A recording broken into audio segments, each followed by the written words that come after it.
Hello and welcome to this week's first 100 days of nonsense that is the Bond Buzz. How are you? I sincerely hope you are well. If you are listening, hello. It's lovely to have you here again. If you're watching, hello. How are you? Hi. Good to see you again. I'm here in the UK, and in the Swedish branch office is the lovely Bonita Drake. Bonnie, how are you? Oh, thank you. I'm fine. Better. Oh, no, actually, I was going to say better than fine, but no. Donald actually made me almost vomit. So, Yeah. Yeah, okay. there is that. I mean, she was absolutely fine, and was really excited, and probably still is excited, but for various different reasons now, was very excited about the whole concept of going to Cannes. She's off to Cannes, of course.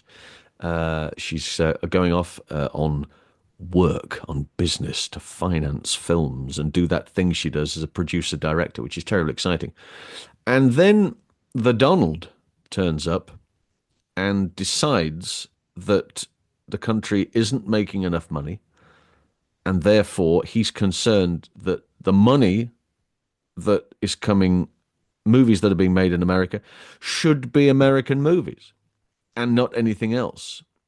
So there are now, or will be, very large tariffs slapped on any country wanting to film inside the US. Um, as far as he's And concerned, it should be American movies only. the bigger problem, yeah, the bigger problem is showing your film there. That's his big thing. So for me to sell my film there, he wants to put 100% tariffs on it. So anyone who tries to buy my film to then be shown in when you make a film, to raise the money to make the film, you sell regions. So you sell to America, North America, you sell to Sweden, Yep. and you cut up the world. Mhm. So that's why some films never get shown outside a certain country. Same with Netflix is different from one country to the other country Right. because it's the way the deal's been made. What he wants to do, if I get him right, is anything that is shown in America that wasn't made in America, it's going to cost people to bring it in. So foreign films are going to be more expensive in the cinema to show, or that it's not going to make as much profit. So it's not going to be the distributors who show films in the cinema will be less likely to show a non-American film because it will cost them too much money. Right. Um, Does that make sense? kind of, but it also generally pisses on the flames of the American film market as well, surely, because large swathes of America are not they're not financed purely by America because there's lots of other Mm. companies. So there's a financing issue as well. The money is coming from France, or it's coming from Sweden, or it's coming from Russia, or all of those other friendly countries. So there's money coming in from all over the place. If it's being financed and produced by a number of other companies, all right, it may be filmed. There may be sections of it filmed there. But can it still be considered as an American film, and therefore does it fall into the same category? That's the next problem because he hasn't thought this through. No. It's like what makes an American film. So if you think of some of the biggest films that everyone I know, like Gandhi. Gandhi is an English film. It's 100% English film, but it's shot in India. It's about Gandhi. Mission Impossible, they're all American films, but they're shot all around the world to get that nice exotic feel. Mm. So if he's saying an American film has to be shot in America, then that means that there's going to be so many. Well, Mission Impossible are already worried, and they're in Hollywood Reporter and some of the other trades roughly saying, when are you bringing this in? Is it for films that are in production or in pre-production, or is it films that are coming out now? But if you think of any of the Marvels are shot all over the world, a lot of it. Star Wars is an American film, but it was shot in the UK. Yeah. It's he's got to decide. But what? But an interesting thing, I don't know Yeah. if you know about the three special ambassadors. Oh, they are the word special is used a lot here. We've entitled this the Trump special.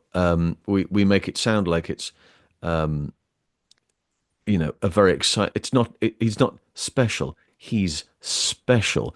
And the three special advisors, ambassadors to film, are a couple of real special individuals too, for varying reasons.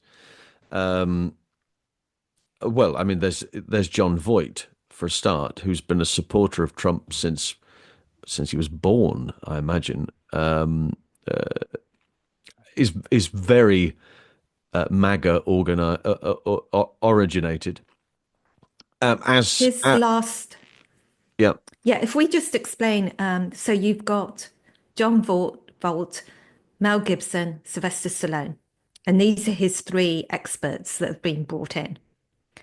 And I told you I did a bit of a quick little dive in. John Volt's last three films have all been shot in Sofia, Bulgaria, which is an amazing place to shoot. They've got a wonderful studio. They've got standing sets that look like New York, London, ancient Rome, Middle East, and you can have complete control. So there's a reason why it's not just cheaper to shoot in Sofia, Bulgaria. The standard is so much higher, and the control that you can get by shooting there, I sound like I'm doing an ad, I know, is so yes. high that Come there's a to reason Sophia. why you Yeah. film there. Hmm. Yes. So his last three films. So John Voight, I presume he never wants to go back to Sofia, Bulgaria, because I don't think they would want him back after he's really backed this whole idea of, and these are three, they look like American films. I think the last Rambo was shot in Sofia, Bulgaria. The Hitman's Bodyguard, London Has Fallen.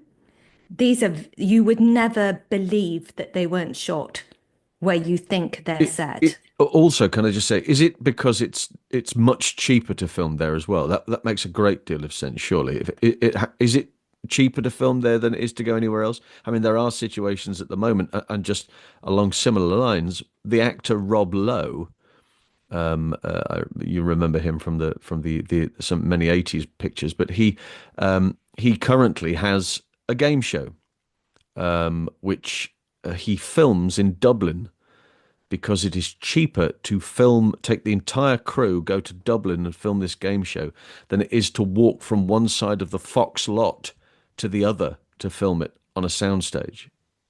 Now, it's absolutely ridiculous to get into a situation where a Fox production has to be filmed outside of the country because it's cheaper to do so. There are countries, of course, in the world where there are many benefits to filming outside of the US, out for tax reasons and bits and pieces. That has to be a major factor, surely.